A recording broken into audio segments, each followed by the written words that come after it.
O único sedã médio a liderar as vendas do mercado por 3 anos consecutivos. Hoje na Sessão Nostalgia vamos falar sobre a história do Chevrolet Monza.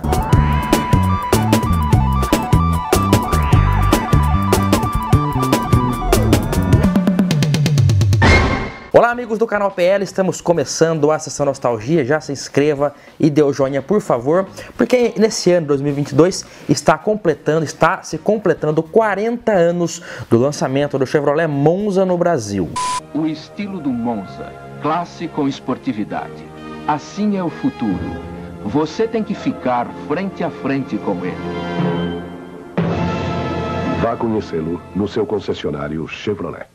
Como o tempo passa rápido, né? O carro que era sinônimo de tecnologia e avanço, hoje já tem 40 anos aí passado o seu lançamento aqui no Brasil. E hoje vamos realmente relembrar um pouco mais sobre a história e trajetória do Monza por aqui. E que na verdade nem começou aqui, né? A história do Monza em si não começou aqui no Brasil. Para conhecermos de fato a origem do Monza, temos que ir para a Alemanha em 1970, o começo ali dos anos 70, onde a Opel, divisão GM de lá, né? A GM, General Motors, tem diversas marcas de automóveis, e na Alemanha a Opel é a equivalente ao que é a Chevrolet por aqui.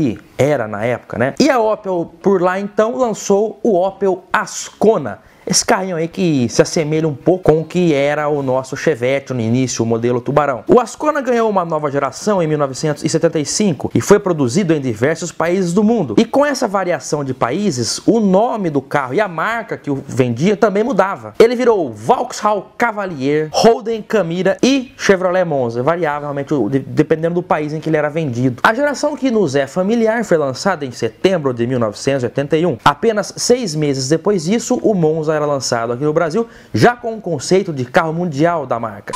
O primeiro carro mundial a ser fabricado no Brasil, isto é, um modelo que vai ser fabricado em todo o mundo. Com isto, as indústrias esperam reduzir custos e integrar a produção. Para o lançamento do Monza, a General Motors investiu, só no Brasil, 400 milhões de dólares, num projeto que levou 4 anos para ser concluído. O Monza vai concorrer na faixa dos carros médios. Sua versão a álcool é o primeiro caso de um motor totalmente idealizado para o combustível. Com 1.600 cilindradas e um tanque com capacidade para 61 litros, a versão a gasolina, segundo a GM, fará 15 km por litro andando a 80 km por hora. E a versão a álcool, uma média de 11 km por litro. O motor do Monza é produzido pela GM de São José dos Campos. Da produção, 100 mil motores serão utilizados no mercado interno e 230 mil serão exportados. O modelo Opel Monza era visivelmente maior. Ele era, na verdade, o equivalente ao nosso Opala Coupé. O nosso Chevrolet Monza foi baseado no Opel Ascona, que usava a plataforma J da GM, que era uma plataforma menor do que o Opel Monza. Porque, na verdade, o Opala Commodore estava em pleno vigor ainda aqui em vendas. Então, não faria sentido lançar 2 carros na mesma categoria. Por isso, então, o Monza brasileiro era um pouco mais enxuto nessa plataforma, que fez muito sucesso por lá e também se mostraria um grande êxito por aqui. O Monza despontava como o segundo carro nacional a usar o motor na posição transversal. O primeiro carro a usar o motor assim tinha sido o Fiat 147 em 1976 aqui no Brasil. Inicialmente apenas na versão hatch com 3 portas e nas versões SL e SLE, o Monza encontrava um mercado ainda fechado e concorrentes mais defasados como Passat e Corcel 2. O carro era símbolo do que viria a se tornar tendência naquela década e ficou conhecido por seu bom desempenho e avanço tecnológico. Mas no início, na verdade, não era bem assim. Motor 1.8 ou 2.0, ótimo acabamento interno, nada disso, né? Esses itens que fizeram a fama do Monza, na verdade,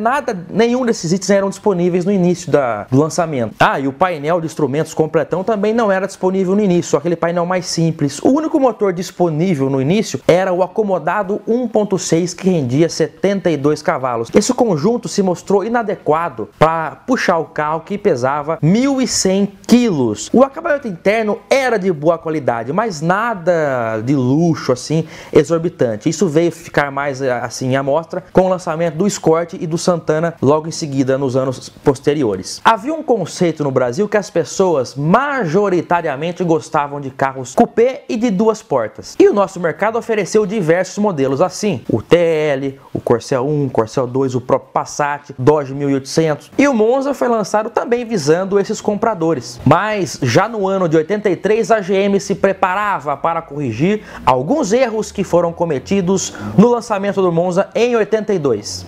Monza, este é o carro do ano. Direção hidráulica, vidros elétricos e quinta marcha opcionais. Estilo e aerodinâmica para desempenho com economia.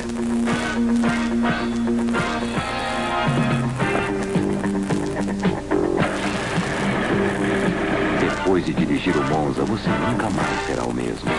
Já no início do ano, o motor 1.8 passava a ser oferecido, junto com um bom câmbio de 5 marchas, e em maio chegava a versão sedã, de 4 portas, e só em setembro chegava então uma das versões que eu acredito que tenha sido a de maior sucesso do Monza, que foi a versão sedã de 2 portas. A partir daí o Monza começou a vender como água, e nem mesmo o lançamento do Escort e do próprio Santana o impediram de ser o carro mais vendido de 1984. Era a primeira vez que um carro médio era líder de vendas no país. No início de 85, o Monza era um sucesso ascendente, mas ainda assim a GM recebia críticas. Grande parte delas pela simplicidade no interior do Monza. O Santana, que era meio que seu concorrente, tinha um interior que tinha maiores itens de conforto, vamos dizer assim. O Del Rey, então, nem se fala. O Del Rey, apesar de ser meio fraco com o motor CHT 1.6, tinha um interior bem luxuoso naquela época já. E por esse motivo, então, a Chevrolet, no meio ainda no primeiro semestre, na verdade, de 85,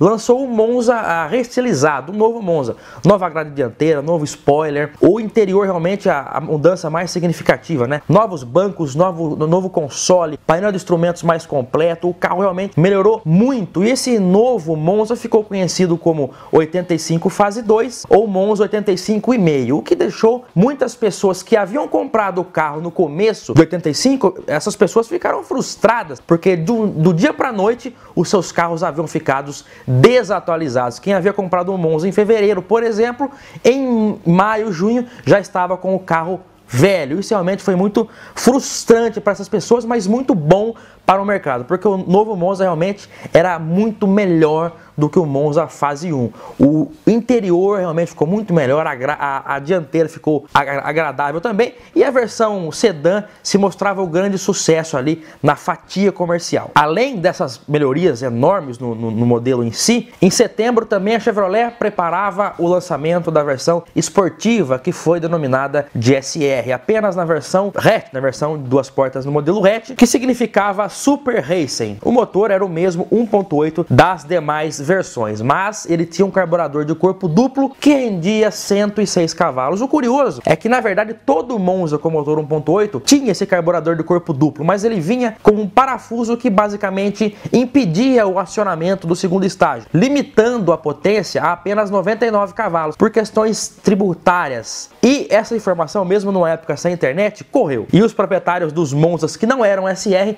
logo correram para tirar esse parafuso e fazer o segundo estágio funcionar para poder render então esses 7 cavalos a mais no motor do Monza. Isso nos mostra que a linha Monza ia buscando atender todos os segmentos do mercado, desde o modelo mais básico, passando pelo esportivo e também o modelo de 4 portas com câmbio automático, inclusive, que passou a ser um opcional, e também o lançamento da versão Classic, que era a versão topo de linha. Tudo isso rendeu ao Monza o segundo ano já consecutivo de liderança de mercado no Brasil. 1986 também foi um ano muito bom para o Monza. Todas as suas versões haviam se consolidado, mostrando que a linha Monza buscava atender de fato todos os segmentos do mercado, desde o modelo mais básico, passando pelo luxuoso Classic, também que era um lançamento, substituindo o topo, que antigamente era a SLE, e passando também pelo modelo esportivo. Tudo isso rendeu ao Monza o posto de carro mais vendido do Brasil pela terceira vez, superando 82 mil unidades somente naquele ano, fechando um ciclo aí de 3 anos de liderança. No ano de 1987 chegavam os motores 2.0, que também fizeram um enorme sucesso, tanto é que mais de 60% das vendas dos modelos nessa época já eram com motores 2.0, que podia ser majoritariamente eram vendidos a álcool, mas também tinha a opção do motor a gasolina. Nesse ano, o líder de mercado passou a ser o Gol, posto que ele ocupou até 2014, mas o Monza mesmo assim continuava vendendo bem e era o líder no seu segmento. Em 88, o sucesso da mecânica 2.0 era tanta que a própria Volkswagen lançou a sua mecânica 2000 na linha Santana. As novidades nesse ano eram a nova restilização frontal, que deixava o carro com um visual mais moderno. Devido à baixa procura, a versão SR saiu de linha juntamente com a carroceria hatch. Para fechar a década de 80 com chave de ouro, a GM anunciava a série especial Monza 500 EF. EF em homenagem ao piloto Emerson Fittipaldi. E o conforto? Bancos de couro, volante regulado. Tá bom. Entra no carro, põe o cinto, mas vai com carinho. Monza Classic 500 EF. É um excelente carro. O carro com 2 assinaturas de sucesso. Era a primeira versão da história da marca a oferecer injeção eletrônica de combustível ao invés de carburador. Apesar das 5.000 unidades prometidas, apenas 1.700 carros foram fabricados. O Monza de fato fechou os anos 80 como um dos carros ícones da década, né? Era o desejo de toda a classe média, mas a década de 90 preparava novos desafios, tanto para ele quanto para demais carros nacionais. A abertura das importações em 1990, as 4 grandes montadoras, desde 1976 viviam acomodadas, um mercado fechado, onde as 4 grandes meio que ditavam as regras do mercado. Em 90, com a abertura, isso começou a mudar e a partir daquele momento elas estavam pressionadas a fabricar carros tão bons quanto os importados. Será que elas estavam preparadas? Em 1991 chegava o novo Monza, que ficou conhecido como Monza Tubarão. O novo Monza já está no seu concessionário Chevrolet. Vá até lá. Eles revelam tudo para você. Como o modelo original do Ascona já havia saído de linha nos anos 80 lá na Europa, o departamento de criação e estilo da GM do Brasil teve total liberdade para criar a nova dianteira, desenhar de fato o novo Monza, ainda mesmo que em cima da base do antigo. O resultado final foi basicamente o mesmo Monza, mas com uma nova frente, nova traseira mais arredondada, com novo vidro traseiro também, que era inédito até então. No interior, poucas alterações. O carro também ficou 14 centímetros maior. Os melhores Monzas Classic, inclusive, são dessa fase. Querendo ou não, o carro ficou melhor em todos os sentidos. Porta-malas, dimensões, o modelo Classic 93, inclusive, é conhecido como o mais completo de todos, porque ele tinha itens que só foram oferecidos até 92 e em 94 já não tinham mais. Então, o 93, ele oferecia o melhor dos dois mundos. Ele tinha itens que o 92 não tinha e tinha itens também que o 94 não tinha mais. 93 foi o ápice realmente da linha Classic, com painel digital, farol com ajuste de altura e tudo mais. E esse ano de 93 foi marcado também pela chegada do novo Vectra, que era o sucessor natural do Monza, que apesar de ter sido renovado em 91, ainda usava a mesma base do modelo 82 e sentia o peso do projeto.